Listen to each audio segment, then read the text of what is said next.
All right, guys. I'm back with Christopher Lee for another episode of Martial Praxis. Really happy to have you here again. Oh, good to Our see you again. Thanks for having me.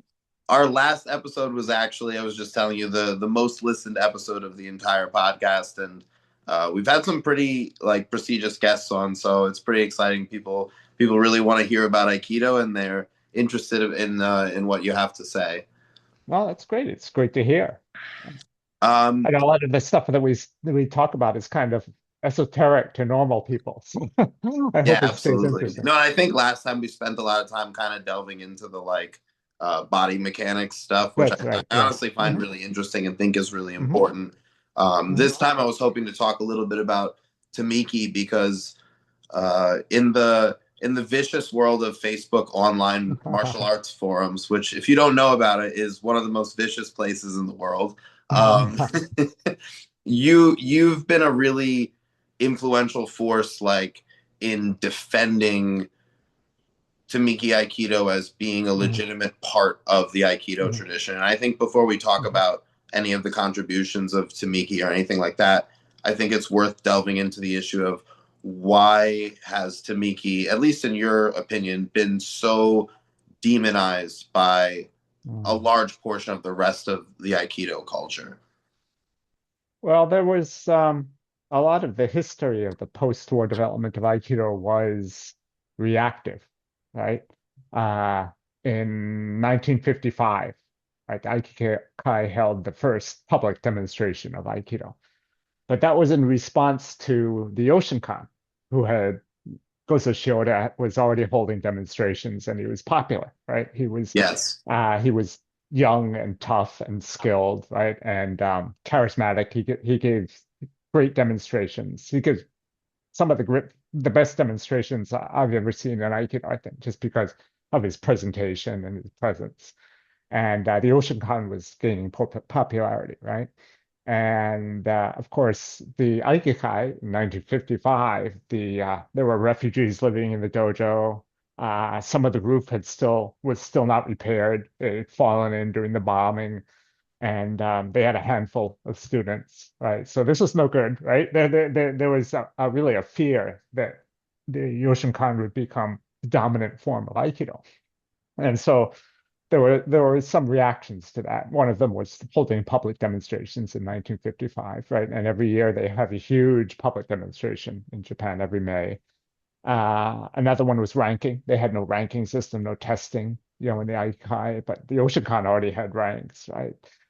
So there was a lot of competitiveness, right? Um, yeah, understandably, of course, Yeah, that's fine, totally. right? And then things were going along well for the Aikikai, right? They came on in 1968, 69. They built that brand new three-story Hombu dojo in Wakamatsu-cho, right? Demolishing the old Kobukan dojo, what was originally the Kobukan dojo. Yeah. And then, of course, along came Kenji Tomiki, and he'd been working on a competitive form of Aikido, right? He was on the staff at Aikikai Hombu through the 50s and I think into the early 60s, right? And he sort of faded out for various reasons. We can talk about that later. But um, along comes, and I think the first official competition was 1970. You might know better than I. I think that was the Not first sure. I'd original. have to look it That, up, that but was the first official university competition in Tamiki Aikido, right? yeah, So yeah. he'd been working on it through the 60s privately at his Waseda dojo, right? And then it came up to around 1970. They had the first official demonstration, and it was the Yoshikan all over again, right? The Kishimaru Ueshiba had a fear that uh, Tomiki's Aikido would catch on, right? Be like And the this is like in some ways very logical, right? Given what yeah, had happened with judo and kendo, right? Because Tamiki Aikido yeah, kind of follows the same formula as judo and kendo in many ways. right. And Judo and Kendo were both much larger than Aikido, right? In Yeah. many ways, right? And if you look at things like the UFC, right, if something catches on, it catches on, right? And I then think also then the reach and yeah, appeal in the modern world, like almost like kind of moving into this post like Meiji Hmm. kind of place. Like Right. it's a sport has so much more potential to go places than just Yeah. Yeah. an old jujutsu, right? Right. Like Right. Right. And that was Kano's idea, right? Because everything was dying out. They yeah, couldn't find anybody to teach him jujitsu, right? Because there's nobody doing it. So he revived it, you know. And so there was that fear from the Aikido. Now after the war, Kishimaru Ueshiba and Koichi Tohei and most of the other post-war teachers had kind of locked on to the idea of Aikido as kind of conflict resolution, creating peace, personal development. And that yes, played very well in the 60s, right? In the counterculture of the United States in the 60s. And yes, part of that was no competition, right? They had made kind of grabbed onto that theme, I think probably in opposition, especially to things like judo and kendo, right? So we're something different, right? We're about peace and uh, personal development and resolving conflict. And then Tomiki comes along, so they can't also switch to competition, of course, because they have no competition system. And if they did, they would be abandoning their the old Coke formula for the new Coke formula, right? So they understandably, they kind of doubled down on the no competition theory, yeah. right? Do you And then feel like Kish, the no competition thing that it is that founded in what Osensei was teaching or explaining or expounding? Like, what's the do you think that do you feel like that comes from him, or is that something they kind of picked up in just in response to Tamiki, or is it both? a little bit of both. For in Morihei Ueshiba's day, competition was still kind of a new thing, right? Yeah, Uh, Jigoro Kano opened the Kodokan, I think, in 1883, which was not so much earlier than Morihei Ueshiba started teaching, right? He started teaching 1922, right? At that time, Gichin Funakoshi from karate was opposed to competition, right? Jigoro Kano had reservations about sporting competition, right? He yeah, created Randori, and yes, and then he let the Kodokan kind of decide on its own, but he was kind of opposed to sporting competition. Kendo competition was still relatively new. Kenkichi Sagakibara really got that moving. And that was Kenkichi Sagakibara was one of Sokaku Takeda's teachers, apparently. Right. So it's not that much, it's not really long ago that no, all this is this all kind of competition stuff swirling in the same in the same area. So in Morihei Ueshiba's time, a lot of people were still opposed to competition, and he was. He learned a non-competitive art, which is Daito Ryu, right? Which is still non-competitive today, yeah, right? And he didn't really speak about it very much, right? He spoke about competition in relation to the other things he spoke about very little, right? And yeah, when he did, it was mostly technical, right? He'd yeah, say, well, it limits the technical repertoire. It's too dangerous, right? There's another popular narrative that still exists today, which I think has largely been disproven. Um, but he didn't really bring it into a moral sense of anti-competition so much as it is today, uh, right? Today it's very much a moral issue. And that, like for him it just wasn't a part of the pedagogy that he right, learned, and it wasn't right, very right, much like and I think also there's an important distinction here between between sporting competition, right, right, like shiai versus yeah, randori, and then right, also things right, like in Tamiki we have like kakari gecko or hikitate gecko, which are like right, right, yeah, semi-cooperative practices. So yeah, I'm curious, and in terms of what Ueshiba did, do we see any evidence of like semi-cooperative training? I mean, some of the stuff he was doing where people were kind of like attacking him to me looks like mhm, kind of a free-flowing type exercise that they're not necessarily resisting past their initial attack, yeah, but there yeah. is some resistance there, and things going on. Yeah. Well, at the Kobukan, often after the regular training, they would all do sumo, Yes, right? yeah. Which Morihei Ueshiba loved, Sukaku Takeda loved, and a lot of young boys did at that time, right? Okamoto They as grew well. up. I've heard from Yeah, some of his students that Okamoto was huge into sumo. Right. So for that generation, people did sumo, and that is, of course, not cooperative, right? Yes. Yeah, it's a contest, and apparently Morihei Ueshiba was very very good at it, Yeah. is what Mochizuki used to say. So, Well, and if you think about it, it's a very good kind of sparring for the Aikido technical rule set, right? There's not a lot of pugilism in terms of boxing. Well, Um, the no. shomenate in Mhm. Aikido is virtually identical to the supare in or the nodoa in sumo. I mean, Right, they're right, almost the right. same thing. And then also, it's very interesting. Um, I've been training a lot of sumo recently. I had some really Hmm. great opportunities to participate in big sumo tournaments with like Right, right. retired professional sumo wrestlers, like Hmm. really, and get to train with them too.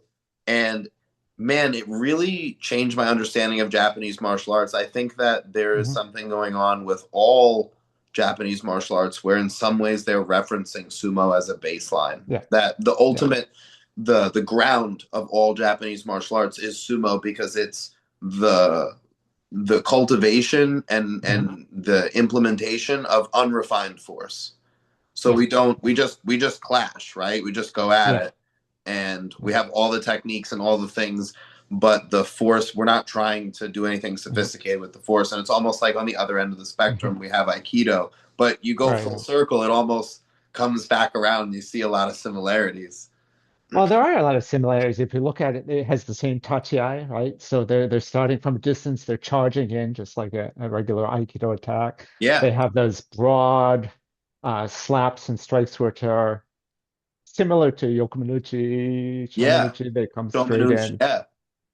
And yeah, it's something that all Japanese boys used to do, right? Or a lot of Japanese used to grow up doing. So it's kind of like a baseline physical skill, Even if you right? look at the karate when it gets really like turned into something Hmm. Japanese, like from you have Okinawan karate, but then there's Yeah, once it comes to Japan and you see these blocks in eight yeah, yeah, directions, that's a reaction to the sumo attack.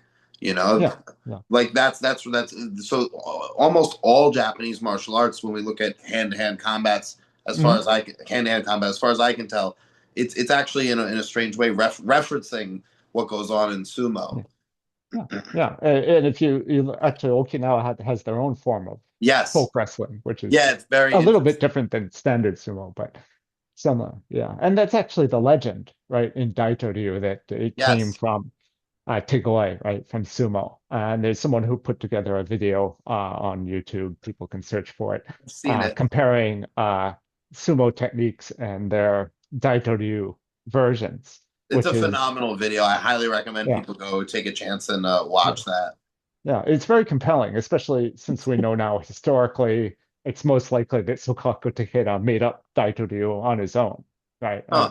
And by made up, I mean he created that art as like Yeah. of course he trained he kicked around the country. He was kind of a bum, Huh. a Budo bum, and he kicked around the country just playing with folks, fighting with folks.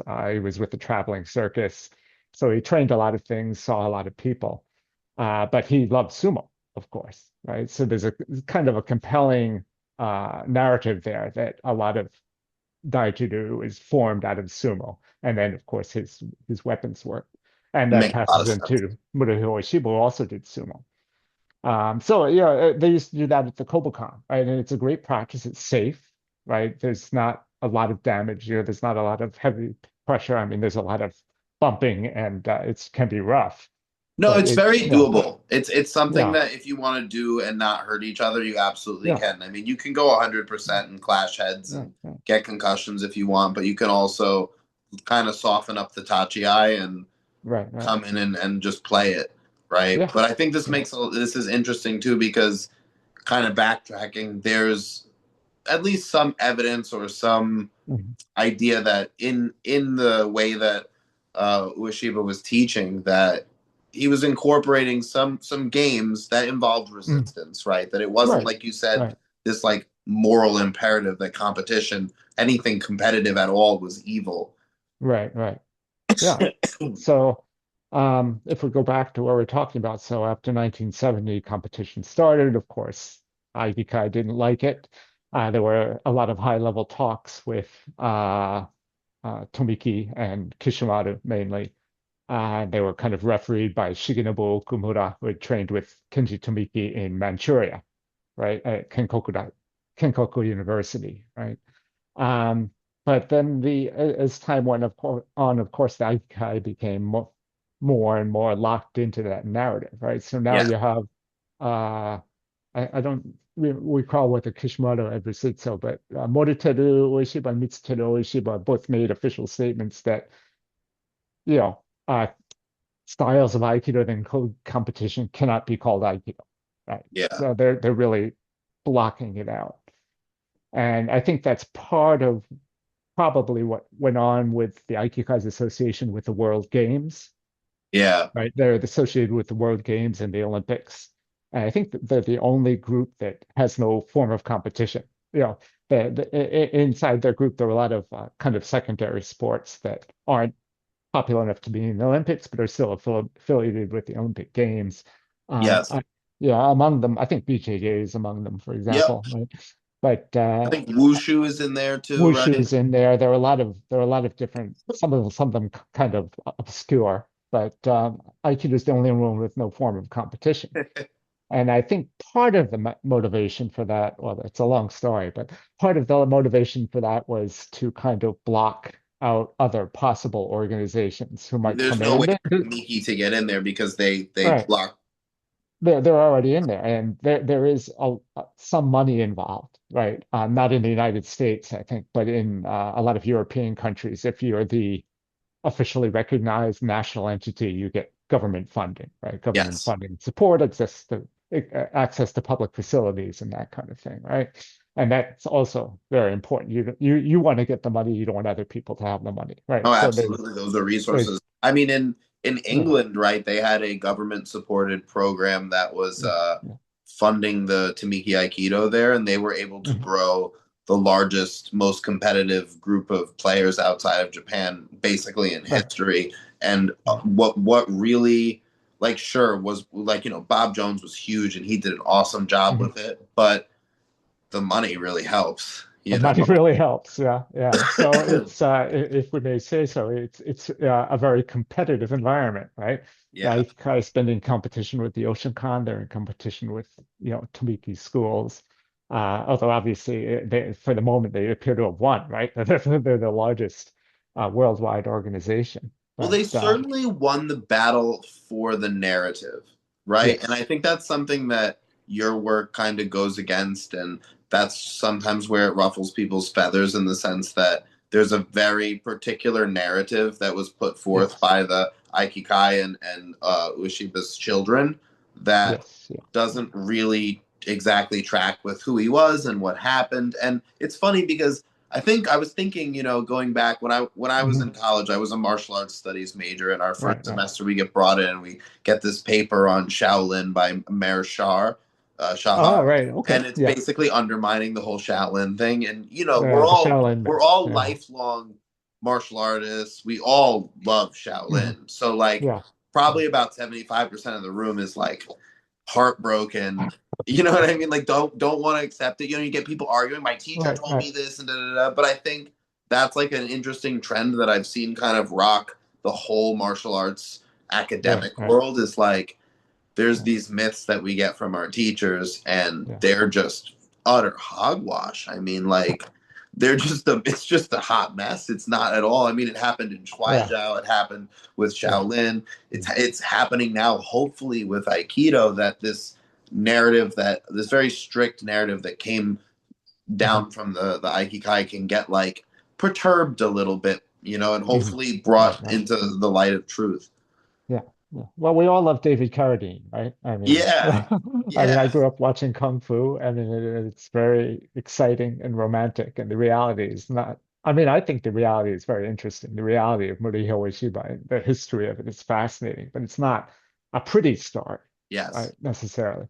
So, it's not quite that romantic, but as history, I think it's very exciting. But yeah, yeah, my absolutely. teacher told me is a big thing, right? My teacher told me, and people don't realize that maybe their teachers don't really know anything, right? Someone told them, Yeah, and that's particularly bad with Japanese instructors because a lot of people assume, well, they're Japanese, they must know what's going on, or Yes. they trained with Morihei Ueshiba, so they must know what's real, right? But I mean, they do the same as all of us do. You know, they someone hears this story and they repeat the story, right? A lot of them have no particular background and or they haven't particularly investigated the details of history, right? Or of anything else, right? Yeah. So, No, absolutely. I think that you have to, for me as a martial artist, like as a mhm, practitioner, um, as much as I love the history and the theoretical side of mhm, things, it always has to be as a support to that. So yeah, part yeah, of part of my interest in these types of things is often to find out what did Ueshiba's practice look like? What did right, Tamiki's right, practice actually look like? And because oftentimes I think we get caught up uh, doing what they said to do, and in many cases our own analysis of our own practice isn't always as accurate as like the history. So we might mhm, think this, and this got me really good, but there's right, right, actually other things that were going on. Like I don't mhm, think it's mentioned a whole lot that they were doing the mhm, sumo, but I right, actually think right, that it's pretty important. You know, it's right, pretty right, valuable. It's something that like if right, Aikido schools around the world implemented 3 to 10 rounds of sumo after their training sessions, I actually right, think right. you'd see Aikidoka who are a lot more skilled. Right. So they have practice actually engaging, right? You know, and of course, you know, I guess the theory of traditional classical kata training is that you know you're doing this kata training, but then you're going out maybe and you're fighting, right? And that's where you get your experience. But of Yeah, course, you know, most people don't go out and fight, and that's probably a good thing, right? Because we don't want to go out and fight. But then, you know, in the modern world, you know, with weapons, of course, there are da more dangers involved. So then, how do you get that, you know, experience engaging? I mean, it used to be that young boys, you know, or well, girls too, but mostly boys would get into fights, right? yeah. But I think in modern times, they're not encouraged to get into fights No, it's anymore. less and less Right, so. We've been like kind of right, inoculated against that. Uh, right. maybe it's swinging back the other way a little bit in the states, but Yeah. it's not clear. Yeah, it's not clear, and it's more dangerous now, right? Because people have guns and knives and they're on drugs or whatever. So, I mean, you have people who do martial arts for a long time, but never really engage, right? Yes, Yeah. So, I mean, and that's fine, right? They enjoy that, right? And that's fine. But then, if you're going, it's kind of a big step to go from one to the next, yes. right? I mean, I if think you're that's already, also yeah, another really important point is that hmm um, even leaving the internal power aside, that right, right, it just like, and this is going to sound kind of crazy, but even just for me, the role play and cosplay hmm elements of hmm practicing some of this stuff, you know, whether it's naginata jutsu or aikido or any of this stuff where you're copying old forms, I actually think that hmm it can be psychologically very valuable for people, and also if hmm people enjoy it and want to do it and it preserves those techniques, then you know who is anybody to say, you know, that's bad or people shouldn't do that. It's totally fine, you Sure, know, and sure, they don't yeah, have to spar or do anything else, yeah, but if they want to develop skill for fighting, it's useful to have some engagement, and if they want to yeah, develop yeah. internal power, they're going to have to do some other stuff, right? So it's like it depends on what your goals are.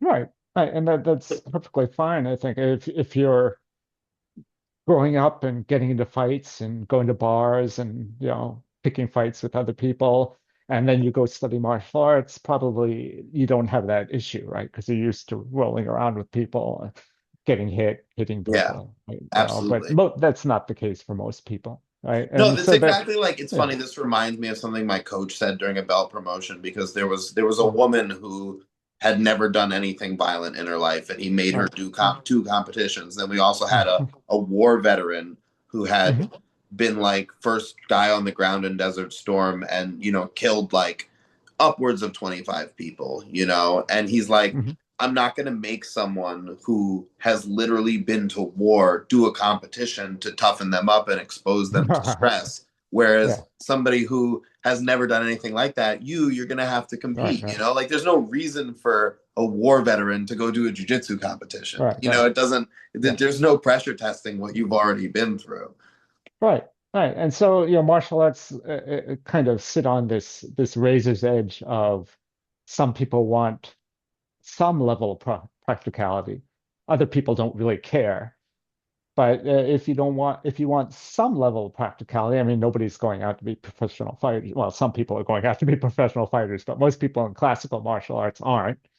But maybe they're interested in some level of practicality or some level of self-defense, right? Then that's going to become probably a necessary element. And that was one of Kenji Tomiki's points, right? He's called it painting the eye on the dragon, which is bringing Yes. the dragon to life, right? So you've done Yes. all these techniques. Now, what do you do with them? How do you apply them in a live situation? Well, he wanted to create this structure of randori and competition and kind of bring them alive, right? The way that Kano did for judo in many ways. And in many ways he was, he always called what he did Aikido. He was very close to Morihei Ueshiba, but he was also very close in thinking and temperament, I think, to Jigoro Kano. Yeah, Right? it's interesting, I've been doing a big Tamiki deep dive recently Hmm. and kind of studying a lot of his stuff. And one of the things that I find really interesting is his is some of the changes he makes. There's one of the things you actually taught me Hmm. was that m- throughout most of these styles of Aikido, what Osensei taught was pretty consistent, but that this Yeah. first generation of students kind of made these big changes. So one of the things I've been Right. looking for with Tamiki is like, hey, what did he change? One of the things that's really fascinating is the Hmm. atemi, right? So Yeah. atemi normally means like these strikes at vital Hmm. points, but Right. Tamiki reinterprets this based off of Junori principle Hmm. of gentleness to create these.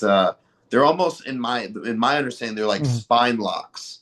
Hmm. In some cases, his explanation says that at the highest level they can be 1 point throws, Hmm. which is very hard to do. But if you can get Right. the person's balance broken just right, you can just sail in along the weak plane and knock them down.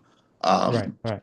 but this is different than how Atemi is used in, say, like Yoshinkan. It's quite different. Right. Is that Yeah. correct? Yeah, I believe so. Yeah. Yeah. So he did make a number of alterations, both for, purposes of competition, right? The Junanahon, right? The 17 Yes. base techniques were mainly created with an eye towards competition, right? They're supposed to be safe safe base for competition. And Yeah. so he reworked the ideas of Atemi. He was very much a rationalist and a It's thinker, right? interesting too, and I always feel that his contribution wasn't really complete. Hmm.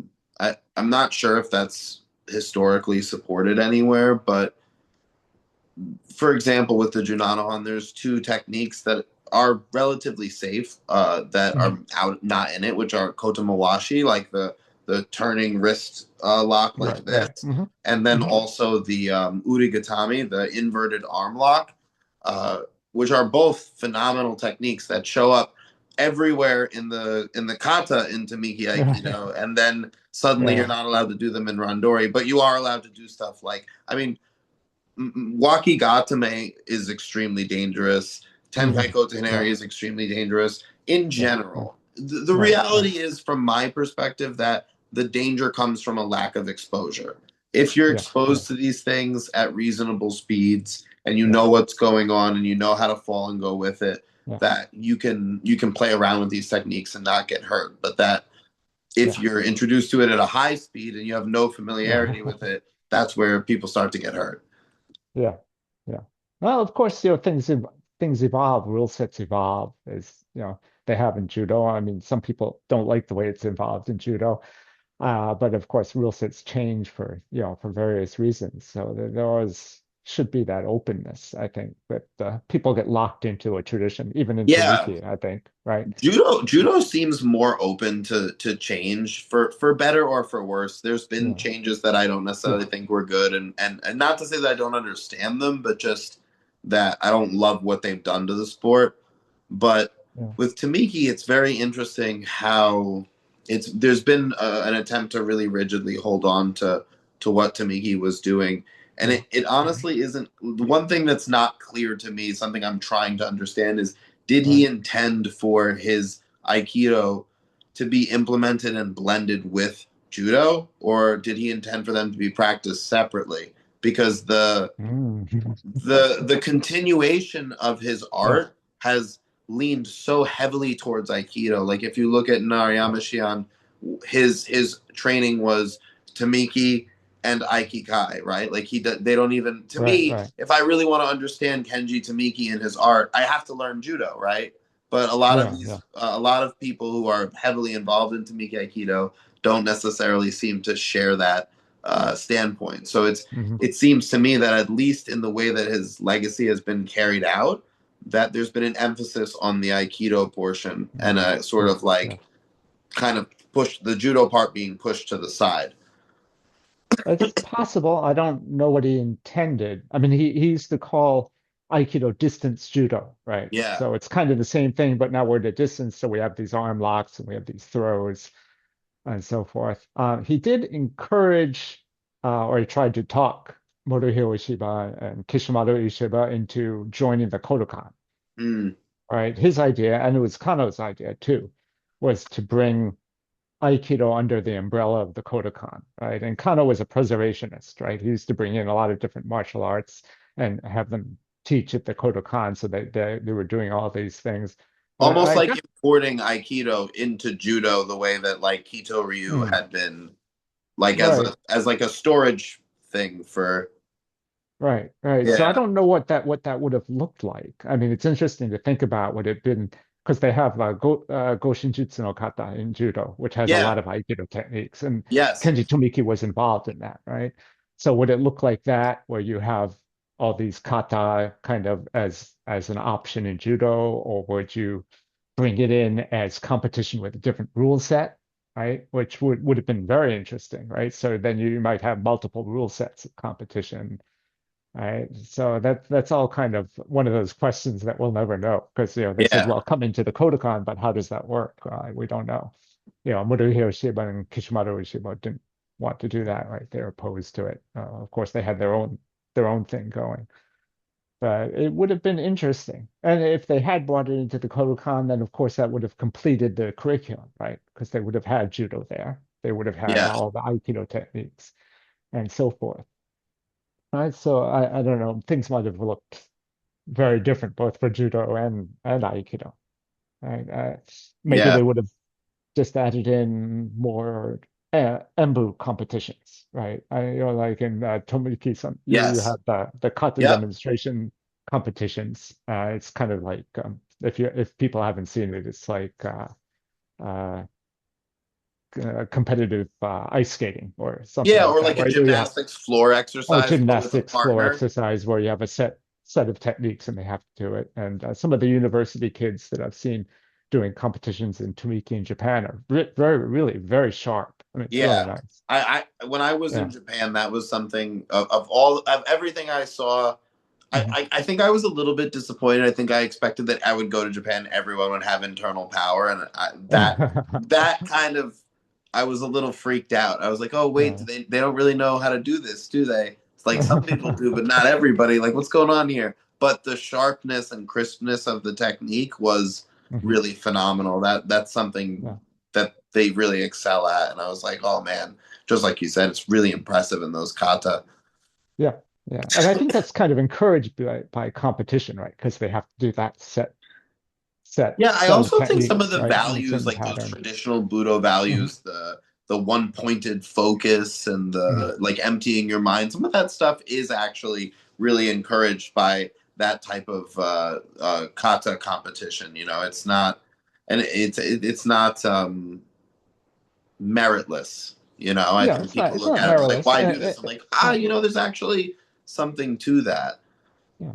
And it would have been interesting to see maybe they would have had judo competition and then kata competitions. I don't know.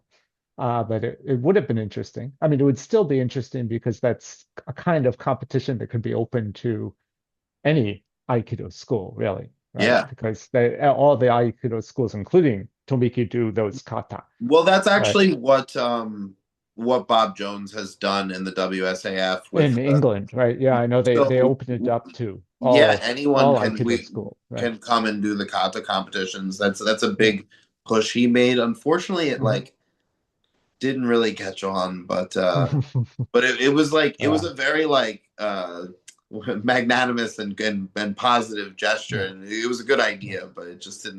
didn't materialize.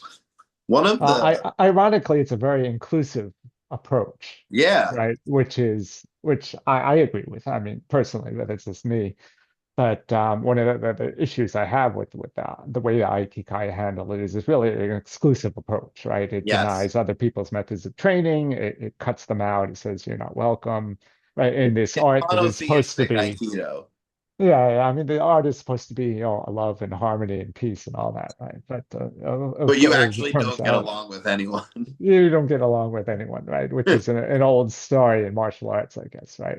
Martial arts schools typically don't get along with other martial arts schools, No, it's but true, but I think for some reason it's there's some kind of shadow thing that it's worse in martial arts that are supposed to be about harmony. So like Aikido, Tai Chi, people get Mm. really crazy. Like Yeah. like when it's just MMA, people you kind of expect people to be dogs to each other and it's par for the course. But when you get into the stuff where there's supposed to be higher values, it gets really Yeah. messy. Yeah, it does. Well, I think part of it is that there's no objective standard, right, to show what you're doing. Right? It's Yes. all subjective. So it's all based on, well, I'm great because maybe my teacher was great, or, I'm great because I can do this kata and it looks spectacular, which is great, but it not doesn't necessarily prove everything, No, Whereas if I you're agree with that 100%. competing against a certain rule set, I mean, who knows what else you're doing, but at least you can say under this rule set, I have achieved this objective standard, right? So it's very easy to prove, Yes. yeah. So, but One of the just things Mhm. one of the things I was taking a look at is the extensive system of solo drills that Tamiki has. He Mhm. does a whole bunch of movements, Yeah, kind of with the arms, the Tagata right, Nadosa, but right. it's been condensed and essentialized over time into what like I would practice now in a class. Hmm. But when you look at videos of him practicing, he has it really extrapolated where he's going out to the sides and doing a whole bunch of movements that we don't even have now. And I think I see. Yeah. some of this comes from his time in isolation. But I Yes. was curious. I wanted to ask you: is that something that we see in other systems of Aikido at all? Like these kind of extended solo movement practices, or that's pretty unique to Miki. Well, the ones that he did were unique to him. I think he created them mostly in Siberia to kind of keep himself sane while he was a prisoner of war. Yeah, And then he came back to, and I mean, the story is that he came back and then showed them to Morihei Ueshiba, and he said, well, it would be kind of a problem if you called that Aiki. All right. So, and that's one of the justifications that is often brought up to against competition. Of course, that wasn't competition, right? Right. That yeah, was long before, the competition came apart. But I've seen a lot of solo practices in various styles. Koichi Tohei had his, but of course that yeah. was But later. those are radically different and a Yeah, very different engine than what we it's see quite in different. Tamiki. A It's quite similar different. chassis and frame, but Right. a very different engine. Yeah, very different engine. Morihei Ueshiba taught quite a lot of solo exercises that really aren't trained much today. I mean, you see some of them, rowing Yeah, the exercise. rowing. There's he used to do I can't remember what you call it in English now, but he's the ones where you're stirring the furitama, right? Where you're doing the shaking the hands and Yes. all those kinds of things. But Those are he like the also did rites of spring or something the like that. rites of spring, right? Michio Hikuzushi used to teach those. He said, oh, since he did that every day, at the beginning of class. And there are also quite a lot of solo exercises, including stepping exercises and things like that, that he taught in Osaka, which are somewhere on YouTube, preserved on uh, by someone who trained, I think someone whose father trained with him in Osaka. And it's just a huge catalog of solo training exercises, and the person demonstrating them isn't very good, right? But I mean, he's showing you you can see the Yeah, you patterns, get the shape right? and maybe you can fix it. Right, right. And it includes things like it includes rowing, but it also includes stepping patterns and things like these kind of Yeah, like exercises. Aikiage type. Right, right. So I mean, those things exist, but they never, I think, got systemized or organized. Morihei Ueshiba wasn't a big guy for organization. Yeah, He'd go out and he'd do this and say, okay, well, now what are we doing? I don't know, right? Kenji Tomiki was an educator, right? yeah. Right. So he was a professor and an educator like Kano. And so he was much more rigorous in systemizing what he was doing. I Right. want to go back to the Aiki thing because I think that there's Hmm. something there that's important. And unfortunately, I'm going to quote something that I don't have a source for, but at some point, I had read an article suggesting that the skuri, the locomotive movement in Tamiki Aikido was meant to be a stand-in for proper internal mechanics. That the type of thing Oh, that you should see in the rest of Aikido, and mm, that Tamiki's original intention was that people would use this like kind of squatting down and then forward projecting movement mhm, of the hara as a replacement for the six directional real internal movement mm, until it developed through the practice of things like the kazushi waza and things right, like right. that. But there is a big Hmm. difference we see in the practice of Yeah, Tamiki Aikido versus other styles of Aikido with yeah, this kind of sliding and scooting around that right, isn't right. emphasized in other styles. Um, Not as much, no. So that seems to come from Tamiki, and that's an interesting theory. I mean, it's possible. Uh, that's not uncommon in other arts. In Yoshinkan, they have that strange kamae. I mean, it's strange if you're not in Yoshinkan, right? With the feet pointed out, yeah, the hands in here. And I think at one point someone asked Inoue, right, who was the person who followed after Shioda and kind of developed the Yoshinkan with him about that. And he said, well, it's not really the correct way to stand, but we found that it was the easiest way to teach people to stand and organize their entire body in one line. yeah, So, and this sounds kind of similar to that. It's like, well, it's yeah. not really the right way to do it, but it's an easy stand It's in. a good starting off point. That's a good starting point, and then we'll fix it later, right? Yeah, Right? well, I mean, I We'll think do if we some, get really honest about yeah, martial arts, that's yeah, always kind of what we're doing. And, yeah, there's such depth to even the most basic things that when you're dealing with beginners, you have to get them in the game and get them moving, get them doing right, stuff. right, And so much of yeah, it's going to be wrong. And, yeah, yeah, that was, I think, one of the drawbacks of the really old school way of learning, mhm, especially in the Chinese martial arts, like what I went through right. with Bagua Zhang is like, no, they literally wouldn't let me do anything other than the first move for 6 months Yeah, because right, it right, was wrong, you know? yeah, So yeah, I think yeah, you lose people in arts die that way. Fine. The yeah. people who survive It's it get really difficult. good, but It is difficult. Yeah, I mean, I think you have to grab the low hanging fruit, right? Especially today, if you're competing, right? You don't have time to stand around for 2 years because you're competitive. The time in which you can compete when you're you're going to young, run as you after. know, Yeah. it's limited, right? Especially if you're a professional MMA fighter, you're not going to spend 10 years developing some kind of intricate internal system because you'll be too old, right? Yeah. By the Yeah, time it's in gear and ready to use, you've right. aged out of doing the thing. And chances are you probably wouldn't even be interested in it at that point. You wouldn't be interested in that point, and it's difficult, I mean, Tamika was interested, like Kano, right, in bringing things into the schools, right? And at some point, Tamiki was the senior guy before the war, right? He got eighth dan, the first eighth dan, right, in Aikido because he was senior, They said, well, Tomiki's senior, so we'll give him an eighth dan. I mean, Yeah. so it's all kind of, they were kind of, Well, they Ueshiba weren't they was just they handing them were out. Right, introducing the Dan system, right? It right, wasn't like right.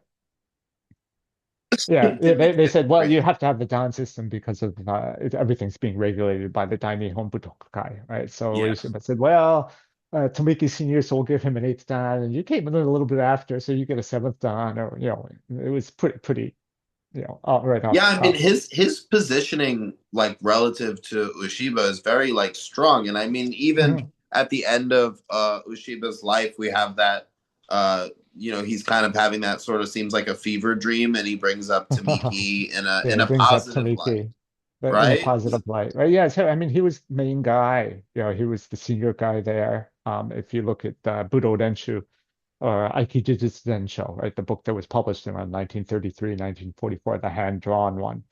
All the text in that book, we're not sure, but Stan Pronin always thought that the text in the book was handwritten by Kenji Tomiki, right? So I mean, he was the guy there. If anybody knew what was going on, Kenji Tomiki was the guy who was going on. And he had a conversation with Jigoro Kano right after he met Morihei Ueshiba. He goes back to Jigoro Kano and he says, I met Morihei Ueshiba and he does this and he does that. He does all these, mysterious, wonderful things. And Kano says, yeah, there used to be a lot of people who could do those kind of things, but how do you transmit it to the masses? Right? That's always the question, right? And that's, something that I think they struggle with, right? Do we transmit everything, or do we transmit part of it, or do we change it? Right? No, So you can really see Tamiki's system yeah, kind of encapsulated in that question. That's really right, kind of insightful, right? Like, I mean, we yeah, have this um, sort of like toddler Aikido of the Junanahon, hmm like it's like very simplified and blocky, but right, I think there's a value and a purpose in that. It's funny, like in I practice Tibetan Buddhism, and we have some hmm very elaborate cycles of hmm teachings that are really right, drawn out and they're very long, and all the practices are like 100 pages long. And then you have these very hmm essentialized ones that's like 1 page, and yeah, everybody makes this mistake of thinking the essentialized ones are for beginners and the big ones are for advanced, and it's not exactly true because when you have something that's essentialized like the Junanohan, the 17 techniques hmm with Tamiki, you have to understand all of the nuance that's not really being shown explicitly right, and right, imbue the technique with that in order for it to be good. Right. When you yeah, have yeah, something that's more explicit, like say the Daisan, the Koryo Daisan, Daich, Daini, Daisan, those kata that we have in Tamiki, hmm they're more explicit. So if you're performing the movement, then all of the little pieces are shown clearly. So you don't it's yeah, not yeah, essentialized in the same way. So I think the Tamiki curriculum kind of goes from gives you this really blocky stuff in the hmm beginning, then puts you through more traditional kata training, and then says we're going to go back to that blocky stuff, right, right, but in randori, right? yeah, So it kind yeah, of takes you through these paces of trying to give you a complete education and to systematize hmm the transmission of these skills, which is that's a really hard task. I see, right, right. like, I mean, I see the challenge there. Well, here's a question for you because I really don't know because I'm not that keyed into the Tomiki world. But there was a kind of split between Nariyama and Shishida, right, Yes. in Osaka and Tokyo, and I got the feeling that Shishida was more, or is, right, more research oriented and more interested in the esoteric, not necessarily full on, but more in the intricate depths of the techniques, where Nariyama is more practically well, let's say practically Yes. oriented, right? Um, so the way I would describe it is that I think that Shishida also benefits from hmm having the similar body type as Tamiki. So he's hmm able to emulate Tamiki's movements and practices in a way that are he's able to copy it very one to one. I think that Nariyama Uh, had to find his own way of moving, and that some of hmm that came through Aikikai, and he's also hmm much shorter and stockier, and yeah, yeah, he has to embody it in a very, very hmm different way Oh, than he's a that. truck, right? I mean, Yeah, he's than that solid. taller, lithe Yeah. uh, body of Tamiki or Shishida. Hmm. So I think that that's led to them having very different Aikido, and I do think that Shishida's at Waseda and he's taken a very academic approach Hmm. to things. Um, I do think that in terms of the internal stuff, the internal engine, that Eddie Walput is probably Hmm. the at the forefront of that. Right, right. He's Yeah, taken I've seen things what he's from doing. each one and Hmm. integrated them into the Tamiki Hmm. practices. Yeah. And he's the person that I know of that spends the most time in the Tamiki world focused on that stuff. Hmm. But he's under Shishida, so he may be kind of Hmm. getting the um, directive to go in that direction from Shishida. Right, right. Oh, that's interesting. That's very, very interesting. Yeah. 'Cause, I But mean, yeah, the if there was anybody in unfortunately, a position to know the insides of all that stuff, Tomiki was the guy. Yeah. yeah, I mean, it's there's an unfortunate that interesting we've there's an been. interesting Oh, round go ahead. table. Oh Sorry, I didn't no, hear I'm you. sorry. There was an interesting round table with Shishida and Takuma Hisa and Kenji Tomiki. And Takuma Hisa is talking about how when Morihei Ueshiba came to Osaka, and Tomiki used to go to Osaka too to teach at the Asahi Shimbun dojo. When Morihei Ueshiba was teaching there, I guess as a kind of assistant, right? But Takuma Hisa was saying, well, Morihei Ueshiba never told us that it was Daitoryu, right?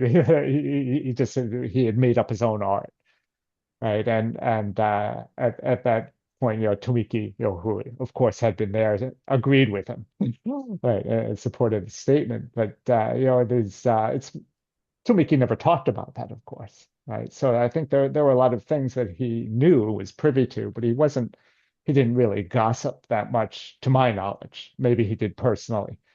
Um, but he was always, in his writings, he was very academic, right? And he didn't really put himself out there as a star, Yes, right? Yeah, and tell the stories, or like and martial artists, tell the almost like stories. no personality, right? Yeah, Like yeah, very little personal detail, very little right. affect. I mean, I've looked through pretty much everything I can find that he's written, and it's Hmm. like I don't mean this in a bad way because I think that Right, he right. intended it this way. It's almost devoid of personality. Yeah, yeah. And I think he was a professor, and it's Yeah, like a professor. It's not about him, right? It's about what he's teaching in the students, right? And Jigoro Kano was kind of like that way, right? He was more famous, of course, but he wasn't even really the Jigoro Kano star. though, like when you read Mind Over Muscle, Mm. like he had more opinions than I hear More Tamiki. opinions. Yeah, Tamiki, Tamiki, I Tamiki had a no lot of opinions. questions. Yeah, You know, right. when I read what he's written, he has a lot of questions. He makes some statements about stuff that he feels sure about, but I don't Mhm. hear him share his opinion a lot.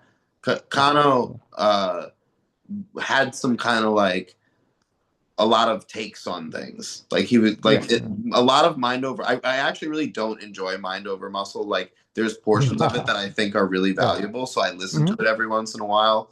Um, but there's whole sections of it that I abhor, and Hmm.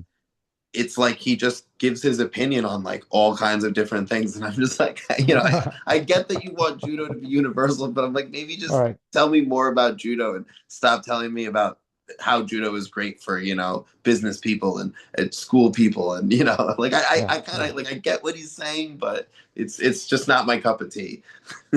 Well, that was the conundrum. I mean, Kano encountered, right? And that all of us encounter is how to sell this thing. I mean, what Yeah, good is it, right? If you're doing Tenshin Shoden Kotori Shinto Ryu, it's a 600-year-old martial art, but I mean, nobody fights with Naginata today. Right. So, I mean, how do you market it? Right. So, when yeah, Kano came in, and it's like, and there were various ways that people tried to sell things, right? A lot of times today, it's kind of a self-help thing, right? In yes, modern Aikido, right? You do it, it's going to make you a better person, kinder, and so forth, and that has some drawbacks, right? Um, other people try to market it as self-defense, and that's less common today. I think it was very common back in the 50s and 60s, right? To Yes. see Aikido marketed as self-defense. I mean, there are people today in Oh, Aikido who insist that it's not self-defense, it was never meant to be self-defense. Right, even though they were selling it as self-defense back when Morihei Ueshiba was yeah. alive, right? I think post Mhm. UFC, traditional martial arts being marketed for self defense is hard in the West. It's very difficult in the It's West. not Yeah. impossible, but just it's challenging. So it's not Yeah. something that you're going to see so much. One thing, Yeah. one of one of my Tibetan Buddhist teachers, my Tumo teacher in particular, one of the things we had a really bad we have these Zoom courses Hmm. that we do. It's like every week. You hop on and there's a 2 hour class to review certain things, and then you meet up in person on retreat. So it's a way to kind of have a hybrid format of what learning this stuff back in the day would Hmm. look like with the challenges of modern life or whatever. But we had a really bad Zoom class once where we were talking about rejuvenation practices, Rasiana, these Hmm. kind of like Chulen practices. There's some Japanese references to stuff like it in some ninjutsu texts that I was Hmm. reading. But essentially, like absorbing the essence of things as a medical practice, Right. and Right. it kind of went down this really weird uh, gender rabbit hole of Tibetan medicine, like Chinese medicine, is heavily Hmm. gendered, right? Right. Right. Men and women are approached differently, and this sort of started clashing with some people's worldviews in the class, and Yeah. it turned into a disaster. Like we Yeah. had a Yeah. guest on who we were interviewing, and Mm. it kind of turned him off, and the whole thing was not good. And we were on retreat a couple of months afterwards, and I was talking to him about it, and he said, I really kind of wish sometimes that when I was teaching this stuff that I didn't have to market it or sell it in any way, that I could just be like tumo like That's this right. That's right. tumo, right? And I Yeah. sometimes wish this was the case with people who are studying martial arts, because this is very much how I Hmm. approach it, and I wish other people Right. would Right. do this more, is just say, what is this thing? What is Right. Aikido? Yeah. What is Yeah. Tamiki Aikido? Let's learn about it instead of immediately walking up to it and trying to get blood out of a rock. Yeah. Yeah. Yeah. So yeah, that once money becomes involved, it gets very difficult, right? Then you have to market, and I think a lot of people don't realize that the marketing affects what you're doing, right? Inevitably, right? Either Yes. through self-selection because you're selecting a certain group of people to come Yep. in, and I think Fujitohe had some issues with that. He split off his key development classes into Yeah. separate classes from the Aikido classes. But of course, then the people who go into the key development classes are people who are interested in that, and they're not really interested in Aikido, right? So then it kind of they develop differently. Yeah, yeah, Um, yeah. No, they're going to go down that rabbit hole of key development and not right, right. necessarily ever be so interested in applying that to Aikido. It's like, That's so you've right. got And tons of key. I don't think that was really his intention at the beginning. It may have been, I don't know. But I think it was kind of supposed to go in parallel, right? And then Kichimada Ueshiba, right, instituted this thing of, conflict resolution and harmony and personal development. But he also always insisted that Aikido was Budo and it should be useful for self-defense. So he was kind of, again, in the middle, Yeah. right?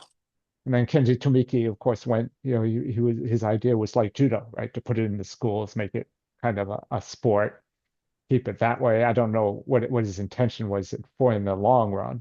If It's very interesting to see the first generation students' different ways of dealing with, not to be pejorative, but Ueshiba's disorganized curriculum, right, right, right? Like they all struggled with this. right, Kenji right, Tomiki had his own approach that was heavily influenced by Kano. It's almost like he took Kano's framework and said, "Hey, this is a really easy way to right. start to organize things and approach things, and this is at least it's workable, right?" And then you have a very different approach by Tohei, who said, I think he was interested in this internal side of things and Mhm. tried to systematize it, which runs a very high risk of getting lost in the weeds. I mean, I think that Yeah, that's, if there's yeah. any drawback to being an internal power person, it's they have a tendency to get lost in the weeds. They never end up applying the stuff to fighting. They never end up, like kind of Right, breaking out right. because you get so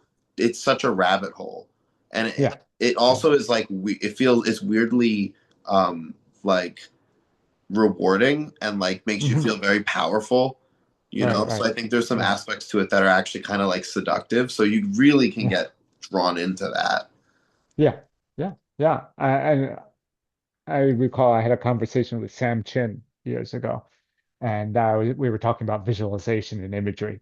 And he said, "Well, I never imagine anything because I never use visualization because it's possible to imagine anything, Yeah, right? So it's possible to go down that rabbit hole, right? yeah, And of course, he had a point, right? You can imagine, oh, my hips are growing or something, right?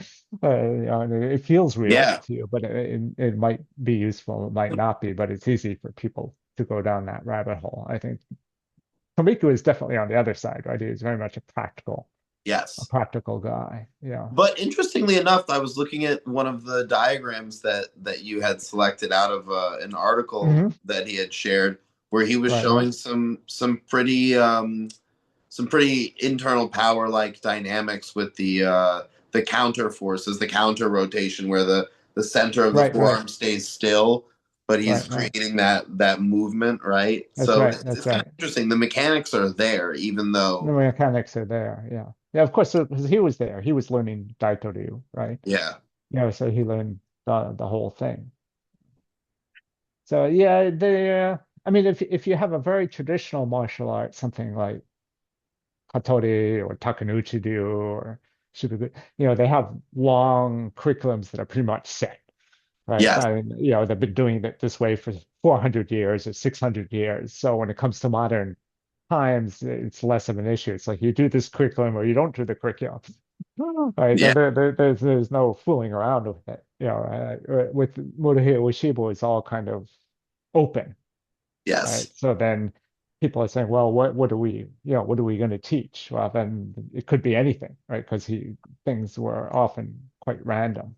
And they're the same problem in Daitori, of course, right? Yeah, we Uh, actually have uh, a very similar issue in Brazilian Jiu-Jitsu that it's yeah, really hard to systematize, really hard to hone in on what makes someone what do you have to know to be a Brazilian Jiu-Jitsu black belt because there's black right. belts who know only guard position. They don't Yeah, know that's right. Yeah, standing, right? So it's yeah, like it's very tricky. But it it it also goes to show that it's a more modern thing we're dealing with. Like it's still yeah, sort of like molten, right? It hasn't yeah, yeah. solidified and congealed yet. It's still being formed. I Right, mean, right. in a sense, like compared to some of these other martial arts, Aikido's like in its infancy. Yeah, yeah, that's true. It's all new, and I think one of Kenji Tomiki's ideas was that you'd have eventually some kind of solidified curriculum, right? Or somewhere over here, or someone would have a different one over here, but you'd all kind of meet together in competition, right? So people would Yeah. do whatever crazy things they're doing on the fringes, and then you meet and you compete under the same rule set as a unifying force to bring It, people it, together. it's so funny because this whole idea of like competition being so divisive and so negative Right, right, yeah, always is always put out there as part of that narrative and like yeah, in my experience in most cases when there isn't tons of money involved and things are hmm, relatively fair competition tends to really bring people together yeah, but yeah. I've certainly been to competitions where people didn't come together and like I said Yeah, usually there was lots of money involved or things weren't so fair yeah, yeah, yeah. Well, but things people don't come together in all kinds of situations, I think, right? but this was wonderful. It was really good to get a chance to actually, dive into this stuff with Tamiki. And I'm hoping that you're willing to come back and do a third episode, and we can dive into the fascism stuff because I'd really love Oh, to. okay, yeah. I'd really Well, love to broach that topic and put it out there. And well, to link it with to link this stuff with fascism, you know, you have people who came into Aikido from different areas, right? Some people came in. Gozo Shioda's father was very heavily connected to the ultra nationalist right wing, right? I don't think he was so much, but his father was, right? So he came, or yeah, people came into Omotokyo, or people came yeah, into Nishishiki health system.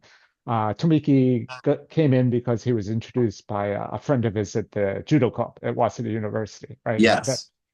who was, I believe, an Omotokyo believer, but he knew Morihei Ueshiba and he was introduced. And I'm not sure whether it's true, but what I've heard is that of the big guns in Japanese martial arts who were training before the war and after, really the only person who admitted that what they're doing before the war was wrong, uh, and and stated it after the war was Kenji Tomiki, right? So that'll go back maybe to the Oh, fashion. I'm not sure whether that led to a split with him and the Aikikai after the war. I mean, Morihei Shiban was still connected to all those yeah. people, Yeah, right? totally. That all those people after the war that he had been connected to before the war, and it may be that Kenji Tomiki had a splitting of the ways there. I'm not sure. May have been that he was just busy. He had a full-time Yeah, job. yeah, He yeah. was teaching. He had his own dojo. Because So we after can't we can't the early ascribe '60s, motive to it. It could have been a number of things. We can't just assume could have he been a was number of like, things. But that's one of the things that popped into my head a few days, some time ago, and I've always wondered about. But yeah, after the '60s, he kind of fades out from Aikikai Hombu. Maybe he was encouraged to fade out. That happens. yeah, Yeah, that yeah, too. Yeah, it yeah, could have been some kind of government thing that they were like, hey, you yeah. gotta not you can't be involved with those people anymore. We don't want. Or that or I don't know. I may be encouraged by the Aikikai because he was doing what he was doing was different. The way he moves is different, than Kishimoto, the way Kishimoto was moving, or Kuchitohei, who was chief Yeah, instructor then in the 1960s. So they definitely had their own way of doing things, which is fine. I'm sure he was busy. So, but just as a teaser to link in, he was one yes, of the yeah, few people I absolutely. think who No, I'm actually really looking forward. admitted that I'm really you looking know. forward to that. So hopefully we can do that sometime soon. Okay, great. I look forward to it. Thanks so much, man. This was a blast. Okay, thank you very much.